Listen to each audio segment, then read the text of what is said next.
So, welcome back to probably the third episode, I believe, for the simple cooking stream. And so for today, I decided to do something with dessert because I did get a couple requests for a dessert recipe. So for today, what we're going to be doing is bread pudding. And bread pudding's actually a really easy thing to make, even though pudding in the name is sometimes a little difficult to make, but this is actually pretty simple. So the first thing you're actually going to want to start off with doing is to make sure that your oven is set to 350 degrees. Just if you're following along. If not, you can do this later. But just make sure you have that going because, again, this is really quick and simple. So you want to make sure that you have your oven going as soon as possible because you're going to be done with this stuff pretty quickly. So the first thing you want to do is actually get some bread. So this is actually some bread I made, I'd say about 4 days ago, maybe 3 days ago. And you don't have to use homemade bread, by the way. You can use any bread that you have, but I strongly recommend any bread that's you are certain is made with butter or some sort of fat, because the more fat that's in the bread, the more moisture you're going to have in your bread pudding, which is basically a dessert. So you don't want to have something really dry. So with this bread, you can tell that now it's gone pretty stale since I've had it for a few days. Especially with fresh baked bread, it's only going to last maybe a few days before it gets a little hard. And that's what's great for bread pudding. So with this, you're just going to get your bread and start tearing it apart. You don't want to make the pieces too small because the best part of bread pudding is having those little chunks of bread inside. So you just want to have some pieces kind of like this. And again, the whole point is to have some texture in your pudding. Hence the name bread pudding. So this is actually sourdough bread. So we're gonna have a little odd taste with it, but usually the sugar will balance things out. Again, perfectly fine to use any kind of bread. Preferably something that is a little more fatty. Brioche is a good bread that you can use. Egg bread's good. Any sort of white bread is perfect. We just happen to have sourdough right now.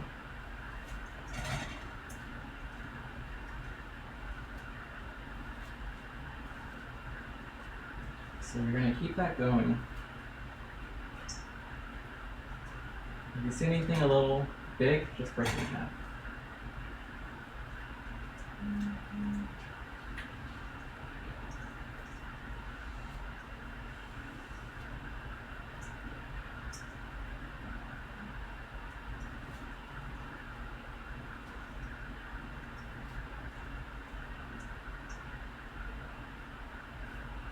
And if you break it a little too small, that's perfectly fine. All of it's going to go straight into the bread pudding anyway.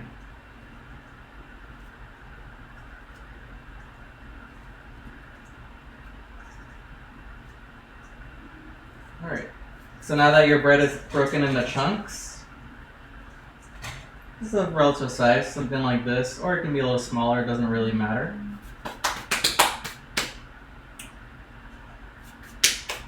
Now you want to have some eggs ready. So these are about 2 eggs. I already cracked them. Next episode that we have that uses eggs, I'll be sure to instruct you on how to properly crack them, since a few people were asking about that. But if not, I'm going to show you at least how to whisk an egg. So even though I have a machine, I wanted to show you all of you because it's pretty important to know how to whisk eggs. For this one, since we're not really needing it to be completely whipped up, which basically means you don't want to add a lot of air to it, you're just going to do a bit of minor whisking. Still a little hard, but just enough to mix everything together.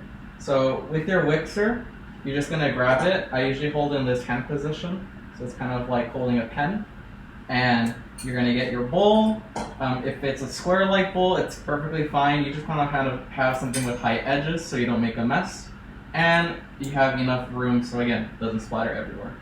And so with the eggs, you hold at an angle, and you just start kind of having a forward and backward motion. So you're almost making a sort of ellipse or an oval with your hand, and you're going to keep that motion going.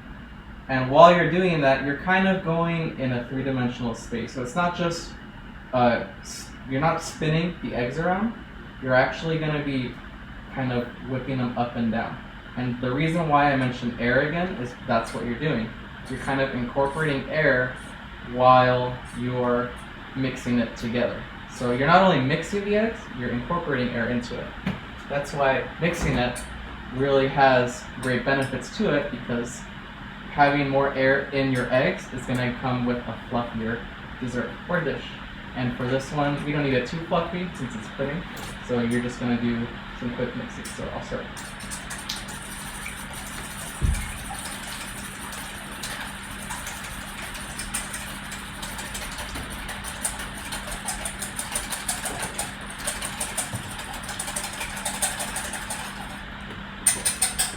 That's it. They're mixed. There might be a few chunks since I didn't go too hard, but that right there are your mixed eggs. So we're going to have that on the side. And I'm just going to go over the rest of the ingredients before we start mixing everything. So you're going to need your bread. Again, a half loaf is perfect, but you can use a full loaf, just double everything that I'm going to be mentioning from now on. 2 eggs, about a 1/3 cup of sugar. This is about 2 tablespoons and then some of butter. I prefer it to be melted, so melted butter is usually better, because if not, what you will have to do is incorporate everything in a saucepan and kind of have it over low heat to melt everything together. But having it like this makes it a lot easier to do and a lot faster. So you can just melt your butter in the microwave, or you can leave it out and it'll get to this eventually. And again, I use salted butter so that I don't have to add salt later.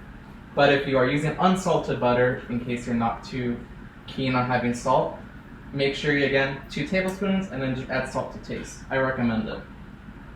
Next thing is you're going to be using about a teaspoon of vanilla. And vanilla is really important for any dessert, because vanilla really brings out the flavors within it.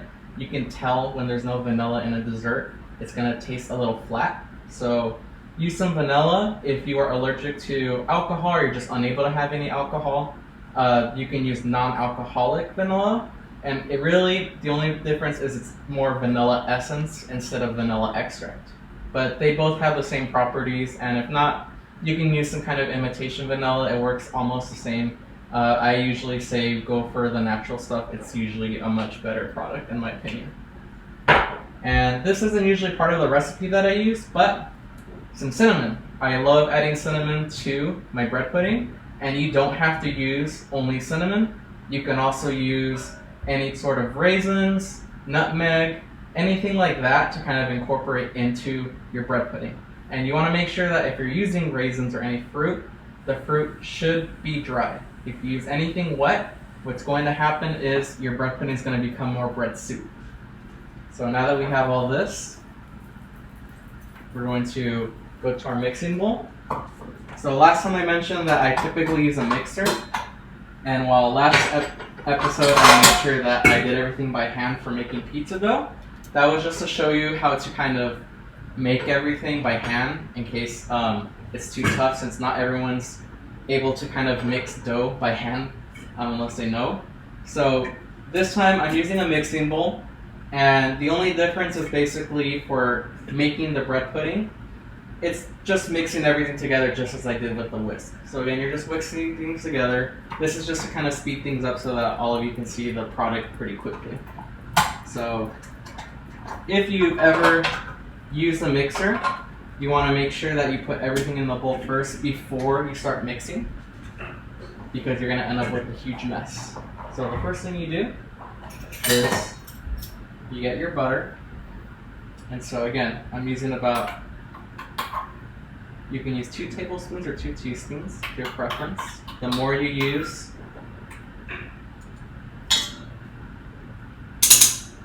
the more moisture you'll have in your bread pudding. Next, you want to add some vanilla. So we have about 1 teaspoon of vanilla. You can use more or less. It's very strong, so I don't recommend any more than this. But again, if you want more, you can put more. The next thing is about 2 cups of milk. We're using about fat-free milk, but you can use whole or 1% or 2%, doesn't matter. So you're just going to throw that in there.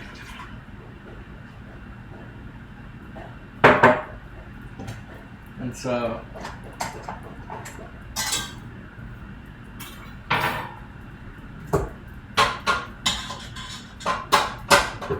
what I'm going to do now is basically whisk all of this together to make sure the butter completely mixes. And this is because since the milk is still cold, but the butter is room temperature, the coldness of the milk is actually going to start chilling the butter once again. And once butter is cold, it starts solidifying. So to make sure that this does not happen, we're going to quickly put in our butter and our milk together and mix it.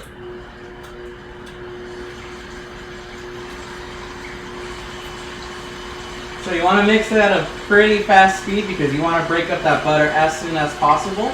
If there's little chunks in it, do not worry. Because you're sticking it into the oven and because it's ending up as a pudding, it's going to be pretty much uniform no matter what. Again, the whole point is this is a fairly simple and somewhat messy looking dessert. It doesn't really have a presentation aspect to it. So you really don't have to worry about the butter solidifying in other places or melting in the wrong place. Don't worry about that. So while that's mixing, I'm also going to get any of the remaining butter I have. I'd say this is about a quarter of a teaspoon to half a teaspoon. And throw it into your baking dish. I use a bread pan since it's an easy thing to get a hold of and they're fairly cheap. But if you do not have a bread pan, you can also use any sort of tray, any container, anything that really can retain heat. So now that you have butter in the pan, I use a new napkin, but you can also use a spoon, anything like that. You can also use oil if you don't want this to be, if you want this to be vegan, and that goes for the butter as well. You can use olive oil or corn oil or any oil you have available to also add that moisture to it. A good tip though is that when you're using oils, make sure that you use better refined oils. So I'd say extra virgin olive oil or perhaps maybe a form of soybean oil that's more flavorless, because corn oil tends to have a bit of aftertaste when you make any sort of bread with this. And we're not really making cornbread, we're making bread pudding. So now that we have this made, with our bread, we're just going to get all of the bread and just sprinkle it in.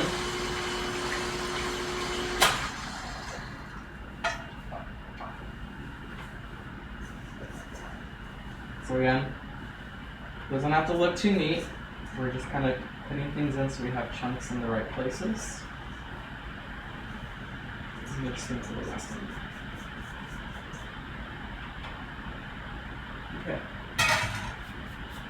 Now that our bread is in there, we're going to finish mixing everything else. So, again, do not worry if the bread looks chunky. That just means that the butter has solidified from the cold water.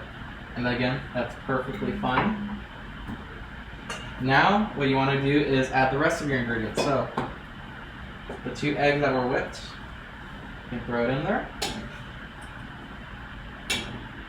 I use a spatula since the more egg you have, the better the pudding will hold.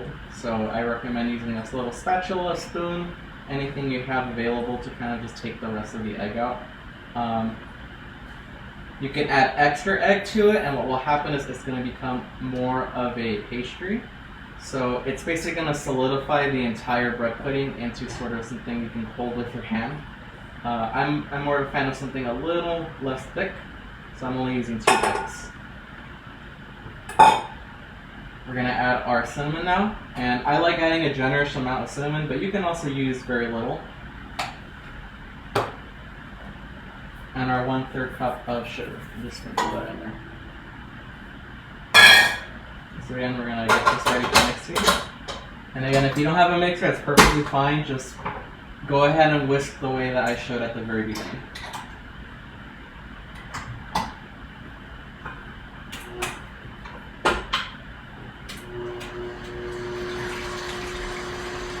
And so you just want to mix it vigorously for about a couple minutes, just to make sure everything's pretty well mixed together. And you want everything mixed pretty thoroughly because, again, if everything's even, you're going to have an even flavor for your bread pudding. If you mix things improperly and you have chunks of sugar or chunks of egg in certain places, you're going to have a very strange tasting loaf. Basically, some parts are going to be sweet, some parts are going to have too much vanilla, other parts are going to be too soggy. So again, this part's pretty important. You just want to make sure everything's mixed pretty well. Again, if you're uncomfortable whisking, I recommend doing all of this over a saucepan on low heat, and that basically melts everything together further to make sure that it mixes properly. Anytime you have issues mixing something, apply a little heat. Heat helps mix everything together and kind of speeds up the process.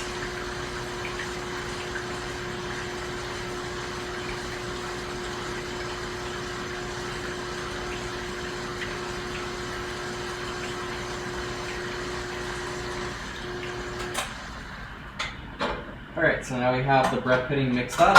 There's again floating pieces of butter because not all of it's thoroughly mixed, and that's perfectly fine.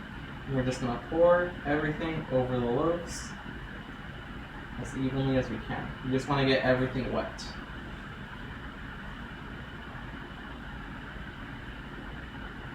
And do not worry about the butter again, it will melt. If you want it to be more uniform, I recommend a saucepan. Not everyone will have it. And that's perfectly fine.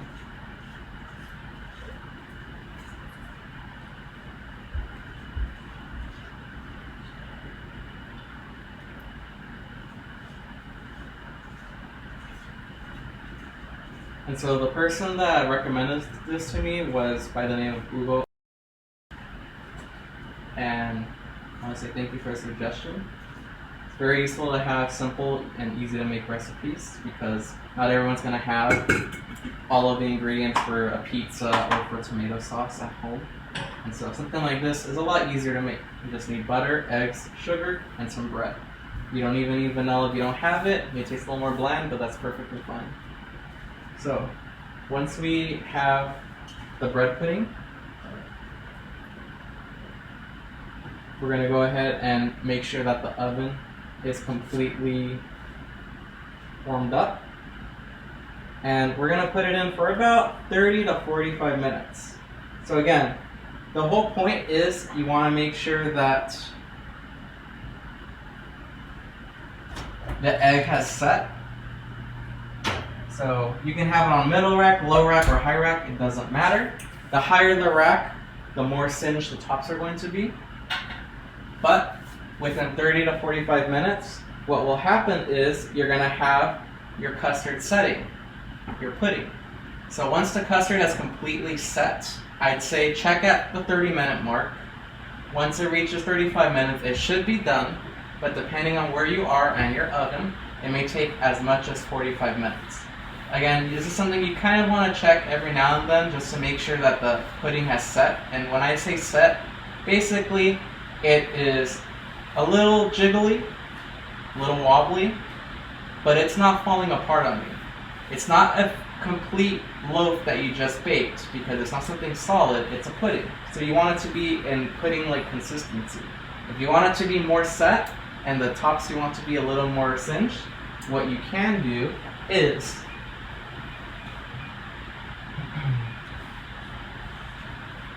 you can get your loaf, what you just put in the pan, and you can go ahead and finish it at the 30-minute mark, take it out, put the rack on the top, and then make sure that the oven is on as high as you can put it, and then just leave it there for a couple more minutes. What will happen is you're going to have a less set loaf, so something not as thick, but you're going to have a top that's nice and brown, which gives it a pretty great texture. Something that I am a huge fan of. My family's a huge fan of having that texture. And another way to make that even better is you can sprinkle some sugar on top at the very end and then put it in at broil. What will happen is the sugar will melt and crystallize, and you'll basically have a candy layer on the top, so you'll have a bit of crunch while you're digging into the bread pudding. So when we're uploading the video on YouTube for this entire stream, we're also going to show the end result of this as well, and I'll be sure to also post this on our Instagram to make sure that you see the end product as well. And that's basically it. So thank you for tuning in, and that's how you make bread pudding. Tune in for next week, and we'll probably do something a little closer to lunch. Thank you.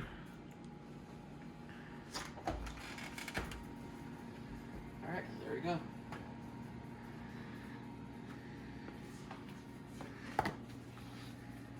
So you want to make sure that, again, it's a little jiggly, but it's also set enough so that you can scoop out your favorite part and you can eat it.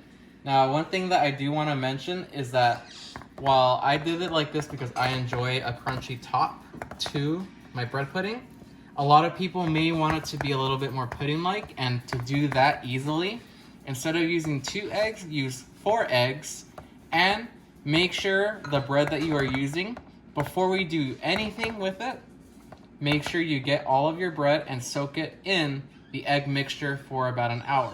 Then you can stick it in the oven.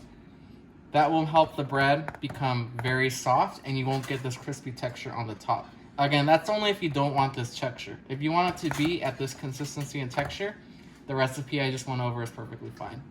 And that's it.